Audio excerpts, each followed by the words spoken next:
नमस्कार। आज 3 अप्रैल 2020 और हम लोग आज अपना तीसरा प्रवृत्ति का सेशन करने जा रहे हैं, जिसमें आप सभी लोगों का स्वागत है। जैसा कि कल मैंने बताया था कि हम लोग पोस्ट क्लास सेशन जो है, आपके मन में जो सवाल हैं उन सवालों को आप नीचे स्क्रॉल में लिखेंगे। मैं ज़्यादा से ज़्यादा सवालों को लेने की कोशिश करूँगा और जिनका जवाब मैं नहीं दे पाऊँगा, जो स्क्रॉल करने के कारण आगे निकल जाएंगे, निश्चित तौर पे मैं पोस्ट सेशन उनका जवाब दूँगा। और क्योंकि अभी काफ़ी लोग जुड़ रहे हैं तो कल के क्लास को थोड़ा सा समअप कर दूँ कि कल हमने प्रवृत्ति प्रणेता द्वारा प्रतिपादित प्रवृत्ति सिद्धांत के जो 4 सामाजिक सूत्र हैं उनकी चर्चा की थी। वो 4 सूत्र हैं वर्ण प्रधानता चक्रधारायाम पहला, दूसरा चक्र केंद्रे सद्विप्रा चक्र नियंत्रका, तीसरे सूत्र की हमने व्याख्या की थी शक्ति संपातेन चक्र गति वर्धनम क्रांति और तीव्र शक्ति संपातेन गति वर्धनम विप्लव। आज हम चर्चा करेंगे बाकी बचे हुए 4 सामाजिक सूत्रों की, सोशल लॉज की, सूत्र नंबर 5, 6, 7 और 8। साथ ही हम कोशिश करेंगे कि जो 9, 10 और 11 जो प्रवृत्ति सिद्धांत का आर्थिक लॉज, इकोनॉमिक लॉज है, उनको मैं लूँ और आप देखेंगे कि 9वें सूत्र से आपको समस्याओं का समाधान मिलने लगेगा। ये जो 1 से 8 के सामाजिक सूत्र हैं, ये जो समाज का जो चक्र अविराम गति से चल रहा है उसमें होने वाली स्थितियों की चर्चा प्रवृत्ति प्रणेता ने की है कि ये संभावित स्थितियां हैं, ऐसी परिस्थितियां समाज चक्र की गति में बन सकती हैं। तो अब चर्चा करते हैं हम सूत्र नंबर 5, 5वें सूत्र की, और 5वां सूत्र है शक्ति संपातेन विपरीत धारायाम विक्रांति। Counter evolution is the application of force to turn the social cycle into the reverse direction. कल जो हमने देखा पढ़ा, उसमें हमने ये देखा कि सूत्र नंबर 3 और 4 में शक्ति के प्रयोग के द्वारा जो समाज की गति है, हम जिस युग विशेष में रह रहे हैं उस युग विशेष से हम आगे के युग में चले जाते हैं। लेकिन 5वें सूत्र में प्रवृत्ति प्रणेता कहते हैं कि शक्ति के उपयोग के द्वारा हम आगे ना जाके पीछे की दिशा में चले जाएं, तो उस स्थिति को हम विक्रांति या काउंटर रिवॉल्यूशन कहेंगे। मतलब अगर आज हम वैश्य युग में हैं तो शक्ति के उपयोग के द्वारा यदि हम शूद्र विप्लव की बजाय पीछे विप्र युग में चले जाएं तो इसको हम विक्रांति कहेंगे। और फिर मैं आता हूं छठे सूत्र पे। छठा सूत्र जो है वो है तीव्र शक्ति संपातेन विपरीत धारायाम प्रति विप्लव। Counter revolution is the application of tremendous force to turn the social cycle into the reverse direction। मतलब अत्यधिक शक्ति संप्रयोग के द्वारा जब हम एक युग विशेष को पीछे की दिशा में ले जाते हैं तो उस स्थिति को प्रति विप्लव कहेंगे। मतलब कि जैसे मैंने कहा कि अगर आज हम वैश्य युग में हैं और अत्यधिक शक्ति मतलब ब्रूट फोर्स या एक्सेसिव फोर्स के इस्तेमाल से अगर हम पीछे को लौट जाते हैं, इस स्थिति को जो है प्रवृत्ति प्रणेता ने प्रति विप्लव या काउंटर रिवॉल्यूशन कहा। इन दोनों सूत्रों में फर्क आप देखेंगे तो 2 चीज़ों का फर्क है। एक फर्क है क्वांटम ऑफ फोर्स, पांचवें में कहते हैं या प्रति विक्रांति में कहते हैं शक्ति संपादन, लेकिन प्रति विप्लव में वो कहते हैं एक्सेसिव फोर्स, तीव्र शक्ति संपादन। और एक दूसरा फर्क है दोनों के बीच में कि विक्रांति में जब हम पीछे की ओर लौटेंगे तो वो पीरियड बहुत ज़्यादा लास्टिंग नहीं होगा, उसका ड्यूरेशन बहुत लंबा नहीं होगा, बल्कि स्वाभाविक गति के अनुरूप हम फिर से या तो वैश्य युग में आ जाएंगे या हम शूद्र विप्लव की स्थिति में आ जाएंगे।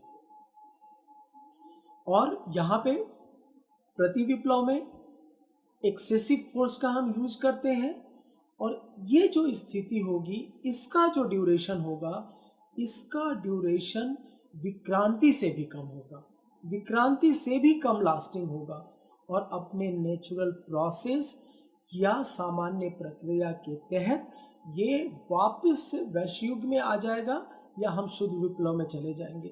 या थोड़ा कंफ्यूजन शायद हो शुद्ध विप्लव से, तो इसको मैं थोड़ा और पीछे कर लेता हूँ कि अगर हम विप्र युग में थे और अगर हमने शक्ति का उपयोग किया तो हम पीछे क्षत्रिय युग में चले गए, और लेकिन ये लास्टिंग ज़्यादा नहीं होगा और हम एक स्वाभाविक रूप से या तो वापस विप्र युग में आ जाएंगे, अन्यथा विप्र युग की जगह हम वैश्य युग में प्रवेश कर जाएंगे।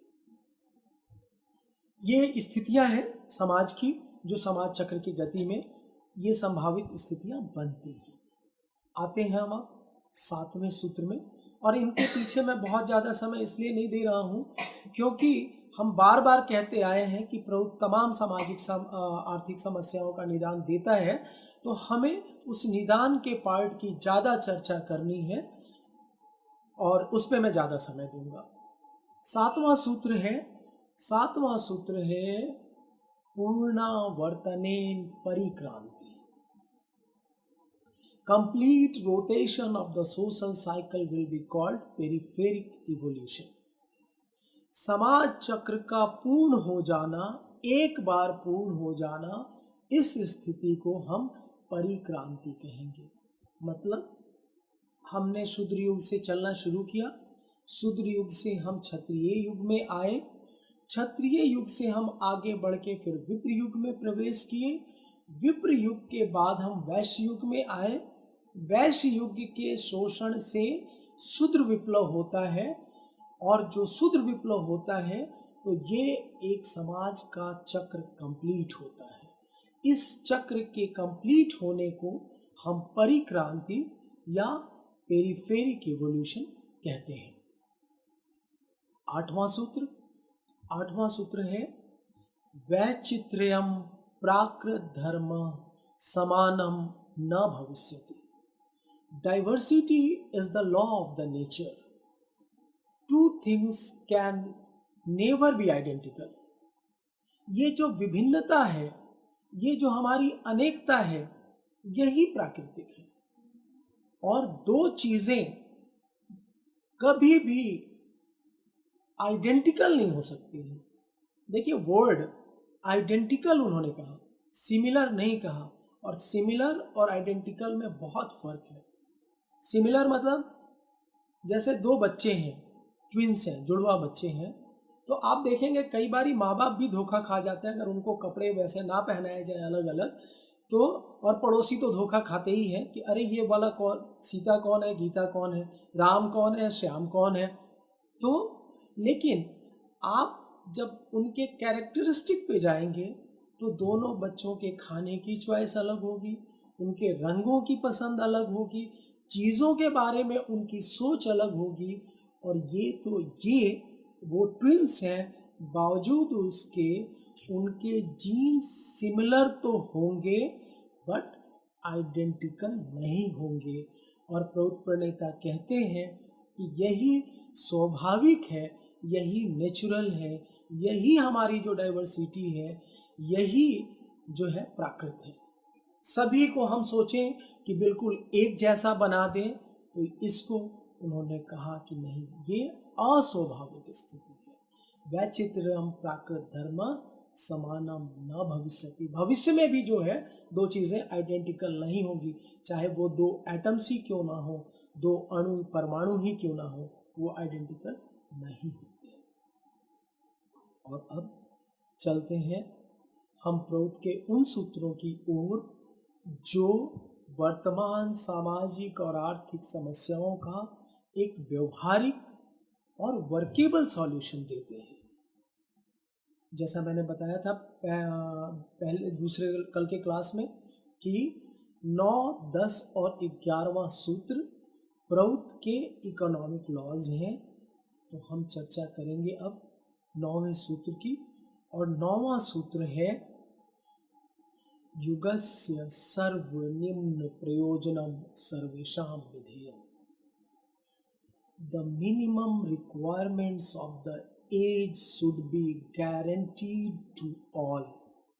आप देखिए शब्दों पे ध्यान देंगे। The minimum requirements of the age should be guaranteed to all। प्रौद्ध प्रणेता कहीं नहीं कहते कि भारत के लोगों को, प्रौद्ध प्रणेता कभी ये नहीं कहते कि प्रौद्ध के लोगों को। वो जब कहते हैं टू ऑल, तो मतलब इसमें तमाम देश के लोग, जाति, भाषा, रंग, नेशनलिटी, कलर, क्रीड, रिलीजन कहीं कुछ नहीं आता है, वो सब की बात करते हैं।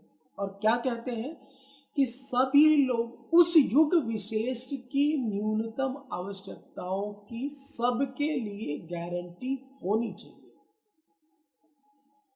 तो न्यूनतम आवश्यकताएं क्या है आज के दिन में? उन्होंने कहा कि आज कम से कम मिनिमम अन्न, वस्त्र, चिकित्सा, शिक्षा और आवास, मतलब food, clothing, education, medical facilities और हाउसिंग फैसिलिटीज एक एक इंडिविजुअल को मिलना चाहिए, चाहे वो मनुष्य कौशल या उत्कल समाज में रहता हो, विदर्भ समाज में रहता हो, या अफ्रीका के किसी बहुत ही तथाकथित गरीब मैं क्यों कह रहा हूँ?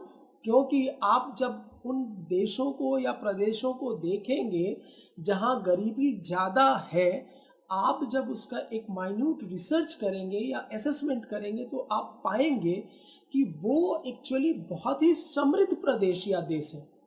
जैसे अपने यहाँ भारतवर्ष में आप ले लीजिए उड़ीसा, जब गरीब प्रदेशों की बात आती है तो हमारे जेहन में 3 नाम आते हैं, झारखंड, उड़ीसा और छत्तीसगढ़। लेकिन जब आप झारखंड, उड़ीसा और छत्तीसगढ़ के मिनरल माइंस और जंगल, वहाँ की जो लेबोरियस पॉपुलेशन है, इन सब चीज़ों को जब आप एसेस करेंगे तो वो आप पाएंगे कि ये तीनों प्रदेश भारत के सबसे समृद्ध प्रदेश हैं। तो इसीलिए श्री प्रभात रंजन सरकार जी ने कहा कि न्यूनतम आवश्यकता है ये जो है भोजन, वस्त्र, चिकित्सा, शिक्षा और आवास हर आदमी को मिलना चाहिए। और थोड़ा सा यहाँ पे मैं चर्चा करूंगा पूंजीवाद और साम्यवाद की,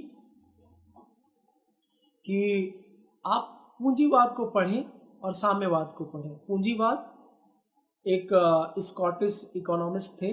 और देखिए ये चीज़ें मैं आपसे क्यों शेयर कर रहा हूँ, मैं आपसे इसलिए शेयर कर रहा हूँ कि मैं ये मान के आपसे बात नहीं कर रहा हूँ कि मैं किन्हीं ट्रेनीज से बात कर रहा हूँ, नहीं, मैं भविष्य के ट्रेनर्स से बात कर रहा हूँ। मेरी पूरी कोशिश है कि मैं आप तक अच्छे से ज़्यादा जानकारी के साथ प्रौद्ध के दर्शन को आप तक पहुँचा पाऊँ, ताकि आप अपने क्षेत्र में प्रौद्ध के ट्रेनर के तौर पे आगे बढ़ के उस जिम्मेदारी को ले सके। तो ये ट्रेनिंग आपकी नहीं है, बल्कि ये ट्रेनीज की ट्रेनिंग नहीं है, बल्कि ये ट्रेनिंग ऑफ द ट्रेनर्स है। और इसीलिए मैं चाहता हूँ कि बाहर की भी कुछ चीज़ें मैं जोड़ता चलूँ, जिससे हमारा नॉलेज बेस या इंफॉर्मेशन बेस इनरीच हो, और हम समाज में जब जाएं तो अपनी चीज़ों को ज़्यादा बेहतर तरीके से रख सकें। एक स्कॉटिश इकोनॉमिस्ट थे जिनका नाम एडम स्मिथ था। उन्होंने एक किताब लिखी द वेल्थ ऑफ नेशंस, जो 1776 में पब्लिश हुआ, 1776 में। पूंजीवाद का वो आधार है। एडम स्मिथ की ये किताब। उसी तरह 1867 में जर्मन के एक थिंकर कार्ल मार्क्स ने एक किताब लिखी दास कैपिटल, जो कि साम्यवाद का आधार है। और आप जब ये इकोनॉमिक फिलॉसफीज पढ़ेंगे तो आप पाएंगे कि इसके अंदर में, इन फिलॉसफीज के अंदर में धन की, वेल्थ की तो खूब चर्चा की गई है, बट मनुष्य इसमें मिसिंग है। Human beings are neglected. लेकिन ये धन, ये समृद्धि, ये संपदा किसके लिए? मनुष्यों के लिए ही तो मनुष्य उसमें गौण है। और आप देखिए कि प्रौद्ध के प्रणेता पहले आर्थिक सूत्र में मनुष्य के सर्वाइवल की बात करते हैं, उसके जीवित रहने की बात करते हैं, उसके सम्मान पूर्वक जीवन जीने की बात करते हैं। वो कहते हैं कि food, clothing, education, health facilities और हाउसिंग, ये मिनिमम सबको मिलने ही चाहिए। तो अब एक प्रश्न है, मिलेगा कैसे? अगर इस पे हम चर्चा ना करें, अगर लोगों को हम ये कन्विंसिंगली ना बता पाए, तो ये भी चुनावी घोषणा पत्र की तरह लगेगा कि कोई इलेक्शन मैनिफेस्टो है और प्रौद्ध के लोग जो है आके एक ऐसे ही चुनावी बात कर रहे हैं कि नहीं ऐसे सबको मिलना चाहिए। तो इसके व्यवहारिक पक्ष पे आते हैं कि ये मिलेगा कैसे। तो क्या प्रौद्ध की व्यवस्था में महीने के शुरुआत में गाड़ियां निकलेंगी सरकार की और वो सबके घर पे अन्न, फूड ग्रेन्स, सीरियल्स, क्लोथ्स, ये सारी चीज़ें, दवाइयाँ पहुंचाएंगे, या कोई दूसरा मैकेनिज्म होगा?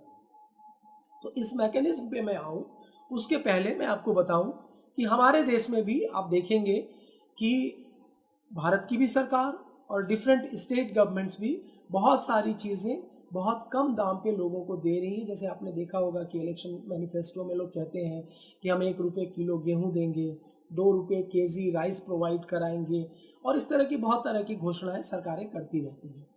इसके अलावा भी आप देखें, विदेशों में एक नया कंसेप्ट स्टार्ट हुआ है, थोड़ा पुराना हो गया है, बहुत नया भी नहीं रहा।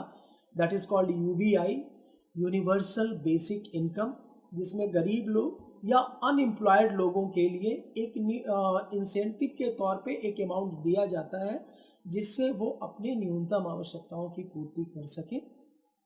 और वैसा ही एक जो है, जैसे एक उदाहरण ब्राज़ील से लेते हैं, बोल्सा फैमिलिया करके उनके यहाँ एक प्रोग्राम है, जिसके अंदर में गरीब परिवारों को वहाँ की सरकार कुछ पैसे देती है, जिससे कि लोग अपनी न्यूनतम आवश्यकताओं को परचेज कर सकें। तो क्या प्रौद्ध में भी इसी तरह की व्यवस्था होगी कि लोगों को पैसे दिए जाएंगे? तो इस तरह की व्यवस्था को श्री प्रभात रंजन सरकार जी ने, प्रौद्ध के प्रणेता ने, आउटराइटली रिजेक्ट किया है। वो लोग जो फिजिकली हैंडीकैप्ड होंगे या इतने अक्षम हो चुके होंगे उम्र की वजह से, या कोई ऐसे वृद्ध व्यक्ति जिनका कि परिवार में कोई नहीं है, और वो शारीरिक तौर पे कोई काम भी नहीं कर सकते हैं, तो उनके जीवन यापन की जिम्मेदारी तो समाज लेगा, लेकिन सभी लोगों को इस तरह से खैरात बांटना या डोल देने के बिल्कुल खिलाफ है प्रौद्ध के प्रणेता। वो कहते हैं कि क्योंकि वो मनुष्य है, उसके अंदर एक एंटरप्रेन्योरशिप है, एक जील है, उसके पास हाथ है, पैर है, बुद्धि है, विवेक है, वो काम करना चाहता है। तो अगर सबको आप इस तरह से फ्री प्रोवाइड करेंगे, तो उसकी जो उद्यमशीलता है, उसके जो कार्यकुशलता है, उसके जो काम करने की लगन है, वो धीरे धीरे खत्म हो जाएगी। और इसका खामियाजा हम ये भुगतेंगे कि हमारी जो ओवरऑल इकोनॉमी है वो बहुत कमज़ोर हो जाएगी, क्योंकि सारे लोग फिर आलसी हो जाएंगे कि जब सब फ्री में ही मिलेगा तो हमने काम क्यों करना, और जब कोई काम ही नहीं करेगा तो आप फिर सोचिए कि कितनी खराब स्थितियां बनेंगी। तो प्रौद्ध के प्रणेता कहते हैं कि नहीं, ये 5 चीज़ें लोगों को कैसे मिलेंगी?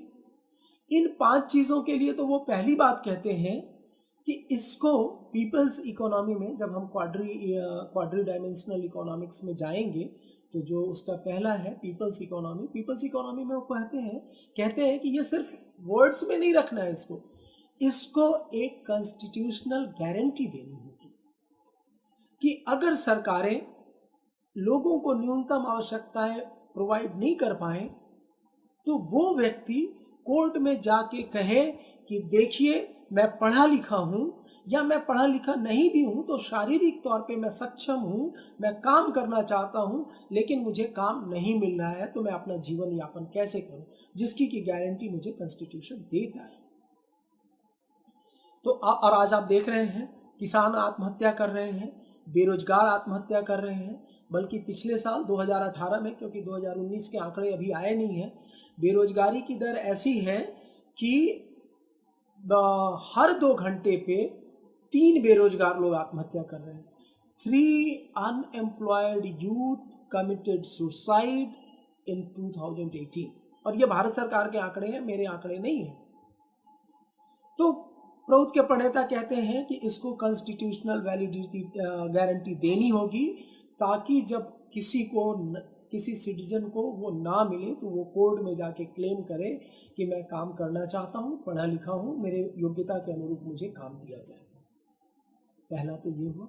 दूसरा वो कहते हैं कि एजुकेशन और हेल्थ की फैसिलिटी ये एब्सोल्युटली फ्री होना चाहिए। सभी लोगों को एक क्वालिटी एजुकेशन सभी लोगों को मिलना चाहिए, irrespective of caste, colour, creed, वो किस जाति का है, किस धर्म का है। जो बच्चा पढ़ना चाहता है आप उसको पढ़ने का पूरा मौका दें, उसकी जो सोच है, उसके जो इंटरेस्ट है, एप्टीट्यूड है, उसके हिसाब से वो जो जहाँ पढ़ना, जितना आगे तक पढ़ना चाहता है उसको पढ़ने की आप सुविधा प्रोवाइड करें, and it will be absolutely free of cost. Medical आप एक्सपेंसेस देख रहे हैं कितना महंगा हो गया है। आप हॉस्पिटल चले जाएं तो 10-20 हज़ार रुपये का बिल तो बहुत ही नॉमिनल है, बहुत नॉमिनल है। मतलब एक छोटी सी बीमारी भी हो तो इतने तरह के टेस्ट और आपके साथ जो है वो ट्रीटमेंट के नाम पे किए जाते हैं। मुझे नहीं मालूम कि वो सारे टेस्ट और ट्रीटमेंट्स जो हैं वो सही है या गलत है। मैं दोष नहीं दे रहा हूँ मेडिकल फ्रेटर्निटी को, लेकिन जो स्थितियाँ हैं मैं उनकी चर्चा कर रहा हूँ। तो प्रौद्ध के प्रणेता कहते हैं कि शिक्षा और चिकित्सा एब्सोल्युटली फ्री होगा, और ये जो अन्न, वस्त्र और मकान है ये फ्री नहीं होगा, बल्कि लोगों को योग्यता के आधार पे काम दिया जाएगा, एम्प्लॉयमेंट दिया जाएगा, बल्कि मैं इसको कहूँ 100% एम्प्लॉयमेंट दिया जाएगा। और 100% एम्प्लॉयमेंट का ये मतलब नहीं होता है कि सबको नौकरी ही मिलेगी। जब हम 3 टियर इकोनॉमी की चर्चा करेंगे तो उसमें एक पार्ट आता है इंडिविजुअल एंटरप्रेन्योरशिप या कुटीर उद्योग या छोटे उद्योग, लघु उद्योग। तो उसमें वो आदमी नौकरी नहीं कर रहा होता है, वो अपना खुद का कोई काम कर रहा होता है। तो काम के अंदर में सहभागिता, इन्वॉल्वमेंट या एम्प्लॉयमेंट के माध्यम से ये जो उनकी 3 चीज़ें हैं, अन्न, वस्त्र और मकान, फूड, क्लोथिंग एंड हाउसिंग, वो उनको मिलेगी। और वहाँ भी, यहाँ पे भी एक वो चीज़ इंश्योर करते हैं। क्या इंश्योर करते हैं? जैसा मैंने कहा कि प्रौद्ध के प्रणेता ने पर कैपिटा इनकम, प्रति व्यक्ति आय के कंसेप्ट को आउटराइटली रिजेक्ट किया है, निगेट किया है। उसकी जगह पे वो परचेजिंग कैपेसिटी की वकालत करते हैं, क्रय शक्ति, क्रय क्षमता की बात करते हैं। तो वो कहते हैं कि उस रोजगार के अंदर में उस व्यक्ति विशेष को या किसी भी व्यक्ति विशेष को जो भी रिम्यूनरेशन मिले, जो सैलरी मिले, उसके अंदर इतनी परचेजिंग कैपेसिटी निहित होनी चाहिए कि वो अपने अन्न, वस्त्र और मकान को परचेज कर सके। और आप पोस्ट क्लास जब इसका एक असेसमेंट करेंगे, इसका एक ओवरव्यू करेंगे, आकलन करेंगे, तो आप पाएंगे कि ये बहुत ही वर्केबल है, बहुत ही डुएबल है। किसी यूटोपियन आइडिया की बात नहीं की, किसी काल्पनिक आइडिया की बात नहीं की, बल्कि बिल्कुल कर पाने योग्य फिलॉसफी, थ्योरी की उन्होंने बात करी। तो ये था हमारा 9वां सूत्र, जो पहला आर्थिक लॉ है प्रौद्ध का, जो फिर से मैं रिपीट कर देता हूँ, युगस्य सर्वनिम्न प्रयोजनम सर्वेषां विधेयः। तो हम चलते हैं 10वें सूत्र की ओर, और 10वां सूत्र है हमारा अतिरिक्तम प्रदातव्यम गुणानुपातेन. After meeting the minimum requirements, after fulfilling the minimum requirements, surplus should be distributed amongst the meritorious on the basis of their merit. मतलब सभी लोगों के न्यूनतम आवश्यकताओं की पूर्ति के बाद जो बची हुई संपदा है वो गुणी लोगों में, मेरिटोरियस लोगों में, उनके मेरिट के आधार पर डिस्ट्रीब्यूट किया जाएगा. प्रौद के ऊपर जो प्रौद के मैं विरोधी ही कहूँगा, वो आरोप एक लगाते हैं कि प्रौद जो है ये साम्यवाद के सिमिलर है, और जैसे पूंजीवाद में मेरिट को बहुत प्रश्रय दिया जाता है, तो यहाँ मेरिट को प्रश्रय नहीं दिया जाता है, और ये इक्विवेलेंट टू साम्यवाद की सब एक जैसे होंगे, सब लोग एक बराबर होंगे. तो आपको दो सूत्रों के माध्यम से मैं बताना चाहूँगा कि ये जो आरोप है मिथ्या है, बेबुनियाद है, बिल्कुल खारिज करने योग्य है. पहला तो जो अभी अभी हमने 8वें सूत्र की चर्चा की, जिसमें वो कहते हैं कि वैचित्र्यम प्राकृत धर्म, diversity is the law of the nature. मतलब दो चीज़ें कभी भी आइडेंटिकल नहीं होंगी. तो लोगों की सैलरी बिल्कुल एक होगी, बिल्कुल लाइफ स्टाइल सभी लोगों का, दुनिया के या भारतवर्ष के 130 करोड़ लोग हों या दुनिया की जो 8 बिलियन की पॉपुलेशन है, वो सब लोगों का लाइफ स्टाइल बिल्कुल एक जैसा हो, सबको एक जैसी सैलरी मिले, तो प्रौद के प्रणेता इसको खारिज करते हैं. बल्कि 13वें सूत्र में जो हमारा प्रौद का मौलिक सिद्धांत है, जहाँ वो कहते हैं कि स्थूल सूक्ष्म कारणेषु प्रकर्तव्य विचार समर्थित वंटंच. विचार समर्थित वंटंच मतलब रैशनल डिस्ट्रीब्यूशन की वो बात करते हैं. वो इक्वल डिस्ट्रीब्यूशन की बात नहीं करते, वो कहते हैं रैशनल डिस्ट्रीब्यूशन, योग्यता के आधार पे, जरूरत के आधार पे, देश काल पात्र के हिसाब से. तो ये जो एक आरोप है बिल्कुल बेबुनियाद है, और इस सूत्र के माध्यम से तो बल्कि उसको इस्टेब्लिश करते हैं कि अतिरिक्तम प्रदातव्यम गुणानुपातेन, मेरिटोरियस लोगों को ज़्यादा मिलना चाहिए. वो तो ये लिख के कह रहे हैं. और क्या कह रहे हैं इसके अंदर में? वो कह रहे हैं कि सबसे पहली प्राथमिकता तो ये है कि लोगों के न्यूनतम आवश्यकताओं की गारंटी होनी चाहिए. वो जब फुलफिल हो जाएगा तभी हम सरप्लस का डिस्ट्रीब्यूशन करेंगे. और सरप्लस का डिस्ट्रीब्यूशन क्यों होना चाहिए, इसके पीछे भी कारण है. अगर हम फिजिकल लेबर की बात करें तो एक मजदूर भाई जो है वो बहुत काम करते हैं फिजिकली, तो उनके काम को भी हम अंडरमाइन नहीं कर रहे हैं. काम है, हर काम का सम्मान है, हर काम करने वाले का सम्मान है. लेकिन जब आप देखेंगे समाज के लाभान्वित होने की बात आप देखेंगे, तो आप देखेंगे कि एक डॉक्टर जो है वो समाज की ज़्यादा सेवा कर रहे हैं. एक साइंटिस्ट है जो कुछ इन्वेंशन करते हैं, तो उस इन्वेंशन के माध्यम से वो लोगों के लाइफ को सिंपल बना रहे हैं, या उनके लाइफ में कुछ नई सुविधाएं ला रहे हैं. या अगर किसी एक मान लीजिए कि अगर किसी ने कोरोना का मेडिसिन ढूंढ लिया, तो सोचिए कि वो पूरे समाज पे कितना बड़ा उपकार है उनका.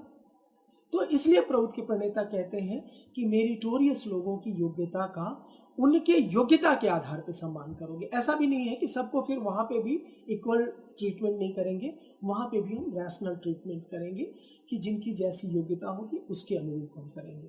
तो इसमें हम क्या कर सकते हैं, जैसे मान लीजिए कि वो कहते हैं कि ये 5 न्यूनतम आवश्यकताएं हैं, उसमें मान लीजिए कि हम एक और मैं अपनी तरफ से ऐड कर देता हूँ कि सभी लोगों को मोटरसाइकिल मिलना चाहिए. तो क्या हम डॉक्टर को भी मोटरसाइकिल देंगे? अब एक डॉक्टर जो अगर घूम घूम के ट्रीटमेंट कर रहे हैं, तो सोचिए कि वो मोटरसाइकिल से जाएंगे तो कितनी दिक्कत होगी उनको. और एक थका हारा डॉक्टर कितना इलाज कर सकता है. तो बजाय उनको मोटरसाइकिल देने के, प्रौद के प्रणेता कहते हैं उसको कार दो, संभव है तो उसको ड्राइवर भी दो, ताकि वो अच्छे से जाए, ज़्यादा कंफर्टेबल स्थिति में लोगों तक पहुँचे और ज़्यादा से ज़्यादा लोगों का बेहतर इलाज कर सके. अगर कोई किसी में साइंस की प्रतिभा है, किन्हीं के अंदर कुछ खोज करने की प्रवृत्ति है, वो कुछ करना चाहते हैं, तो अदर दैन उनकी जो सैलरी है, अगर उनके लिए कोई महंगा इक्विपमेंट रिक्वायर्ड है, वो उनको प्रोवाइड करवाओ.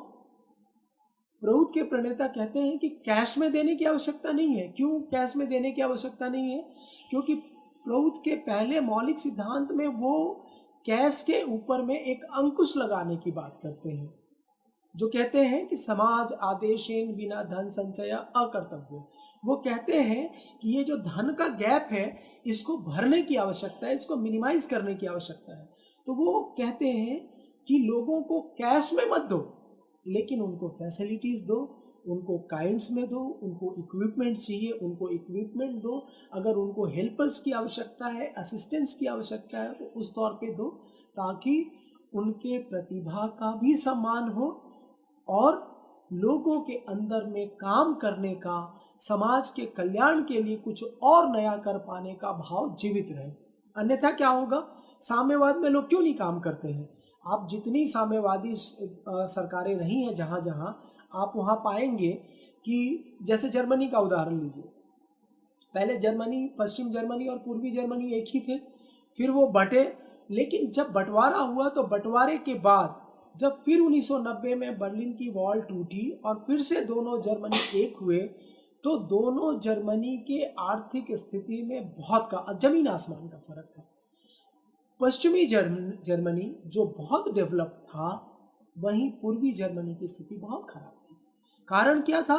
क्योंकि साम्यवादी व्यवस्था के अंदर में लोगों के मेरिट की कोई कदर नहीं है, वहाँ कोई मेरिट का सम्मान नहीं है। पार्टी बॉसेज ही सारी चीज़ें डिफाइन करते हैं। पता चला जो सैलरी लेबर की है वही सुपरवाइजर की भी है, और अगर कोई साइंटिस्ट भी है तो शायद वो भी वही सैलरी पा रहा है। तो इस कारण लोगों की जो एक उद्यमशीलता थी, एंटरप्रेन्योरशिप की फीलिंग थी, वो धीरे धीरे खत्म हो गई। तो प्रभुत्व के प्रणेता कहते हैं कि अगर सबको एक बराबर दोगे तो लोगों के काम करने का उत्साह खत्म हो जाएगा। तो उनके अंदर समाज कल्याण का भाव, समाज के लिए कुछ नया कर पाने का भाव, समाज की सेवा करते रहने के भाव को प्रमोट करने के लिए, उसको सम्मान करने के लिए उनकी प्रतिभा और उनके सेवा के आधार पे उनको तुम ज़्यादा दोगे। और मुझे लग रहा है कि अभी समय है, और जो प्रभुत्व के आर्थिक दर्शन का जो तीसरा सिद्धांत है और आखिरी भी 9, 10 और 11 जो मैंने कहा, तो समय है तो आज हम इसकी भी चर्चा कर लेते हैं। और उस चर्चा में 11वें सूत्र पे आता हूँ मैं। 11वां सूत्र है हमारा, सर्वनिम्न मान वर्धनम समाज जीव लक्षणम। सर्वनिम्न मान वर्धनम समाज जीव लक्षणम। समाज आज जहाँ जिस अवस्था में है, उस अवस्था से लगातार आगे बढ़ने का नाम जो है, जो समाज लगातार आगे बढ़ने की जो प्रक्रिया है, जो समाज उस प्रक्रिया में शामिल है, वही समाज के जीवंत होने का लक्षण है, इंडिकेशन है। To increase the basic standard of living is the indication of the vitality of the society. एक समाज जो लगातार अविराम गति से आगे बढ़ने के लिए संघर्ष कर रहा है, वही उस समाज के जीवंत होने का लक्षण या परिचायक है। इसको भी समझते हैं हम। इसमें कहते हैं प्रभुत्व के प्रणेता कि ये जो न्यूनतम आवश्यकताएं हैं, ये न्यूनतम आवश्यकताएं अन्न, वस्त्र, चिकित्सा, शिक्षा और आवास, food, clothing, education, medical facility and housing, ये हमारी पहली सीढ़ी है, ये हमारी आखिरी सीढ़ी नहीं है। This is not the culminating point, बल्कि ये हमारी यात्रा की शुरुआत है। ये प्रभुत्व के प्रणेता कहते हैं कि इसको, इस जो बेसिक स्टैंडर्ड ऑफ लिविंग है, इसको लगातार बढ़ाते रहने की आवश्यकता है। जब सब लोगों के पास ये 5 न्यूनतम आवश्यकताएं हो जाएंगी, तो इसमें क्यों? क्योंकि आज कन्वेंस भी लोगों को दूर दूर तक जाना पड़ता है, तो एक मिनिमम हम मानते हैं कि मोटरसाइकिल की सुविधा सब लोगों को मिलनी चाहिए। तो हो सकता है कि भविष्य में समाज या सरकार तय करे कि नहीं, सब लोगों को एक एक मोटरसाइकिल मिलना चाहिए, तो ये फिर एड ऑन हो जाएगा। कि ये एक जो है मोटरसाइकिल भी सबको मिलेगा, लेकिन जब हम सब लोगों को मोटरसाइकिल मुहैया करा रहे होंगे तो हमें ये ध्यान रखना होगा कि मेरिटोरियस लोगों को, डॉक्टर्स को, इंजीनियर्स को, साइंटिस्ट्स को या और भी जो लोग समाज कल्याण या समाज की सुविधा के लिए काम कर रहे हैं उनको कार मिलनी चाहिए। और जब हम मोटरसाइकिल का लक्ष्य हासिल कर लेते हैं तो प्रमुख के प्रणेता कहते हैं कि तुम अपना बेंचमार्क और आगे कर लो, फिर सब लोगों को कार मिले उसके लिए प्रयास करो। तो वो कहते हैं कि इसको लगातार आगे बढ़ाते जाना है और इस लगातार आगे बढ़ाते रहने को ही, संघर्ष करने के इस अविराम जिजीविषा को ही उन्होंने कहा कि ये उस समाज के जीवंत होने का, उसके वाइटलिटी का इंडिकेशन है, उसका सूचक है। प्रउत को अगर मैं सिर्फ एक लाइन में डिफाइन करूं तो प्रउत कह सकते हैं कि प्रउत बात करता है, प्रउत वकालत करता है न्यूनतम आवश्यकताओं की गारंटी और अधिकतम सुविधाओं का मिलना या सुविधाओं का लगे जाना। किसी एक चीज पे आके हम स्टक नहीं हो जाएंगे, रुक नहीं जाएंगे। जैसे आज मैं आप लोगों से मोबाइल के माध्यम से जुड़ा हुआ हूँ, तो मोबाइल भी कहीं ना कहीं धीरे धीरे एक न्यूनतम आवश्यकता बनती जा रही है। तो भविष्य में मोटरसाइकिल की जगह हम मोबाइल का भी एक ऑप्शन ले सकते हैं कि नहीं, सभी लोगों को एक मोबाइल मिलना चाहिए। तो इस तरह से न्यूनतम आवश्यकता जब ये 5 पूरे हो जाएंगे, और ये 5 क्यों पूरे होने चाहिए, क्योंकि अन्न हमारे सर्वाइवल के लिए ज़रूरी है, मेडिकल फैसिलिटी भी हमारे सर्वाइवल के लिए ज़रूरी है, हमें रहने के लिए एक छत चाहिए वो भी हमारे लिए ज़रूरी है, वस्त्र चाहिए क्योंकि हमें सम्मानपूर्वक जीना है, और शिक्षा इसलिए चाहिए कि कोई भी धर्म के आधार पे डॉगमा सेंटीमेंट देके या हमें राज्य का सेंटीमेंट देके या भाषा का सेंटीमेंट देके या राष्ट्रीयता का सेंटीमेंट देके हमारा शोषण नहीं किया जा सके। कुछ लोगों को आज के दिन में भारतवर्ष में लगता है कि राष्ट्रीयता की बात करनी जो है वो बहुत आवश्यक है, बहुत जरूरी है, this is the utmost thing, यही सबसे बड़ी बात है कि नहीं नहीं हम तो राष्ट्रीय हैं और ये राष्ट्रीय होना बहुत बड़ी बात है। तो प्रभुत्व के प्रणेता ने कभी भी राष्ट्रीयता की भावना को बहुत बड़ा नहीं माना, बल्कि उन्होंने जिस भावना को बड़ा माना है वो है यूनिवर्सलिज्म की भावना, विश्व बंधुत्व की भावना। और ये नेशनलिज्म का भाव भी कैसे बहुत बड़ा नहीं है, उसको उन्होंने एक छोटी सी पुस्तक है, आप लोग जरूर पढ़ेंगे, देशभक्तों के प्रति या टू द पैट्रियट्स, उसमें वो कहते हैं कि भारत तो चूंकि एक बड़ा देश है, 130 करोड़ की आबादी है, तो भारत एक फिट एग्जाम्पल नहीं होता है। लेकिन जब आप यूरोपियन कंट्रीज में जाएंगे तो आप पाएंगे कि एरिया और पॉपुलेशन के हिसाब से वो बहुत बड़े देश नहीं है, लेकिन बड़ा देश नहीं हुआ तो क्या हुआ, राष्ट्र तो है। तो एक राष्ट्र जो 2 करोड़ की पॉपुलेशन का है, और हमारे यहाँ उत्तर प्रदेश जहाँ मैं बैठा हुआ हूँ अभी बनारस में, तो यहाँ की का पॉपुलेशन संभवतः 21 या 22 करोड़ होगा। तो सोचिए 2 करोड़ का देश, तो उनकी राष्ट्रीयता बड़ी या 21 या 22 करोड़ के लोगों का जो हमारा राज्य है, ये जो स्टेट का के प्रति एक भावना है वो बड़ा। तो इसीलिए प्रभुत्व के प्रणेता ने राष्ट्रीयता की भी भावना को प्रश्रय नहीं दिया, इसकी जगह उन्होंने यूनिवर्सलिज्म, विश्व बंधुत्व की भावना को सदैव प्रेरित किया है। और आप जब इनका एक एनालाइज करेंगे इन सूत्रों को, तो आप पाएंगे कि उन्होंने लोगों के सर्वाइवल को और सम्मानजनक सर्वाइवल को, उन्होंने खैरात देने की बात नहीं की। जो अक्षम लोग हैं, जो फिजिकली काम नहीं कर सकते हैं, या कुछ वृद्ध लोग हैं जिनके परिवार में कोई उनको कमा के खिलाने वाला नहीं है, तो उसकी जिम्मेदारी उन्होंने जरूर समाज को दी, लेकिन बाकी लोगों के लिए कहा कि नहीं, उनको काम दो, सम्मान के साथ उसको जीने का अधिकार दो। उनके सम्मान की बात की उन्होंने, शिक्षा के माध्यम से लोगों को शोषण से बचाने की बात की उन्होंने, मेरिट को उन्होंने पहचाना और मेरिट के लिए उन्होंने कहा कि मेरिट की तुम कद्र करोगे। और वो किसी एक जगह पे रुकते नहीं हैं। वो कहते हैं कि अपने इस अविराम संघर्ष को तुम बढ़ाते रहोगे, आगे लेके चलते रहोगे, और यही तुम्हारे जीवंत होने का लक्षण है, यही तुम्हारे एक उद्यमशील मनुष्य होने का लक्षण है, यही तुम्हारे सब समाज तत्वों में जीने का परिचायक है। तुम सबके कल्याण के लिए जी रहे हो, ये उसका एक जीवंत उदाहरण है। और फिर मैं कहूँगा कि आप सोच के देखिए, अगर हम सब लोग 130 करोड़ लोग या दुनिया के 8 अरब की आबादी, अगर हम सब लोग एक दूसरे के लिए जीने लगें तो हमारा जीवन कितना सुखद होगा, कितना सुखमय होगा, कितनी खुशियाँ होंगी। और ये जो लड़ाई झगड़े दंगे, एक दूसरे के खिलाफ अहिंसा का वातावरण, ये सारी चीज़ें अचानक से ख़त्म हो जाएंगी। और वो प्रभु के प्रणेता का जो सपना है कि सारे उनके सारे बच्चे, चाहे वो फूल हो, पौधे हो, वृक्ष हो, पशु हो, पक्षी हो, मनुष्य हो, नव मानवतावाद की उस खुशनुमा बगिया में सब खिले फले और प्रोग्रेस करें, समृद्ध हो। इन्हीं शब्दों के साथ मैं आज का जो सेशन है वो मैं समाप्त करता हूँ और आप लोगों से अनुरोध करता हूँ कि अगर आपके कोई प्रश्न है तो आप अपने प्रश्न लिखें, जिन्हें मैं लेना चाहूँगा।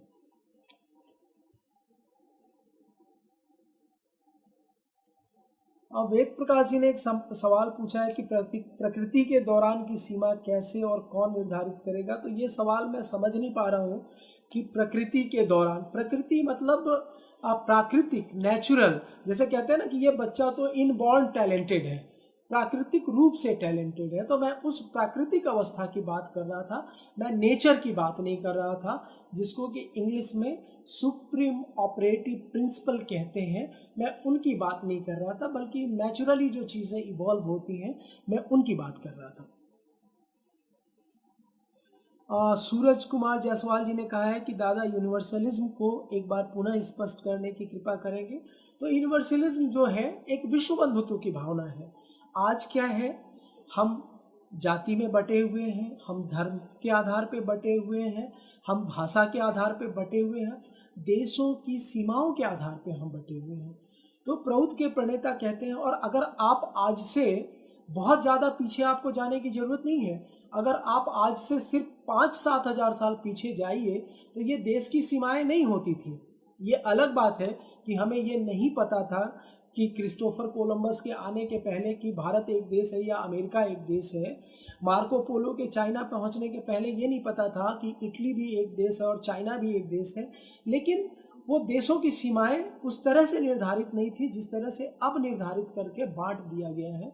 तो प्रौद्ध के प्रणेता कहते हैं कि किसी भी तरह के जियो सेंटीमेंट में, सोशियो सेंटीमेंट में, लैंग्वेज सेंटीमेंट में अपने को बांटोगे नहीं, अपने को बांधोगे नहीं, और हर मनुष्य को इस नाते प्यार करोगे कि वो भी उसी सुप्रीम कॉन्शियसनेस का मैनिफेस्टेशन है, उसी सुप्रीम कॉन्शियसनेस का प्रतिनिधित्व करता है जिसका प्रतिनिधित्व हम करते हैं। तो उस आधार पे दुनिया के जो 8 अरब लोग हैं, जो अलग भाषा बोलते हैं, अलग रंग रूप है इनका, अलग खान पान और पहनावा है इनका, लेकिन मौलिक रूप से हमारा ओरिजिन एक जगह से होता है। तो इसलिए हम सब भाई और बहन हैं, और हमें एक वो भावना से रहना है कि एक विश्व है तो हम सब एक भाई बहन हैं। उसको उन्होंने कहा यूनिवर्सलिज्म या विश्व बंधुत्व।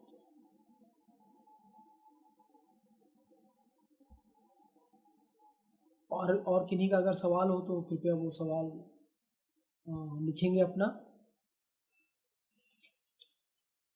मुझे लग रहा है कि शायद सवाल नहीं है लोगों के, तो अगर इजाज़त हो तो आज का जो है इसको समाप्त करते हैं कि कल का जो क्लास होगा, वो जो कल का जो सेशन है वो बहुत ही इम्पोर्टेंट है। बहुत इम्पोर्टेंट इस नाते है कि कल अगर समय अलाउ करेगा तो जो प्रौद्ध के 5 मौलिक सिद्धांत हैं, 5 फंडामेंटल प्रिंसिपल्स हैं, 12 से लेकर 16 तक, उसके ऊपर चर्चा करेंगे। लेकिन जो पहला सूत्र है देश काल सॉरी समाज आदेशेन बिना धन संचय अकर्तव्य, तो ये एक विस्तृत चर्चा की मांग करता है। तो अगर समय अलाउ करेगा तो निश्चित तौर पे बाकी के भी सूत्र लेना चाहूँगा। लेकिन अब हम जिधर धीरे धीरे बढ़ रहे हैं वो एक एक पक्ष की जब चर्चा होगी तो आप खुद महसूस करेंगे कि ये सारी चीज़ें आज की जो प्रिवेलिंग सोशियो इकोनॉमिक प्रॉब्लम्स हैं उनके सॉल्यूशंस मिल रहे हैं हमें, चाहे वो 3 टियर इकोनॉमी हो, चाहे वो इकोनॉमिक डेमोक्रेसी हो, या वो डिसेंट्रलाइज्ड इकोनॉमी हो, या वो कॉपरेटिव्स हो, या वो ब्लॉक लेवल प्लानिंग हो, हर के अंदर में आपको समस्याओं का निदान मिलता हुआ दिखेगा। और सभी लोगों के अब नमस्कार और धन्यवाद आ रहे हैं, इसका मतलब है कि सब लोग अब थक चुके हैं। तो कल सुबह 10 बजे हम लोग फिर से मिलते हैं लाइव फेसबुक पे। आप सभी लोगों का बहुत बहुत धन्यवाद। और मैं फिर से कहूँगा, मैं एज ए ट्रेनीज आपके साथ बात नहीं कर रहा हूँ, बल्कि मैं शिवहर में आदित्य को देखना चाहता हूँ कि वो वहाँ का ट्रेनर है। मैं दुर्ग और भिलाई में बेमेतरा में संजय जी को देखना चाहता हूँ कि वो वहाँ के ट्रेनर हैं। हमारे प्रभात सिंह जी रीवा में ट्रेनर हैं। बाकी सभी लोग जो मुझे स्क्रीन पे दिख रहे हैं, मैं उनके नाम लिए मैंने। और आनंद किरण जी किसी परिचय के मोहताज नहीं है। हम जो लोग उनको करण सिंह राजपुरोहित जी के भी नाम से जानते हैं, वो बहुत ही अच्छा ब्लॉग्स लिखते हैं। आप उनके ब्लॉग्स पढ़ें। प्रौध के ऊपर में आनंद किरण दादा की बहुत ही ज़बरदस्त पकड़ है। सतबरबा में हमारे भाई मनोज कुमार जी हैं, वो बहुत अच्छा इसके ऊपर पकड़ रखते हैं।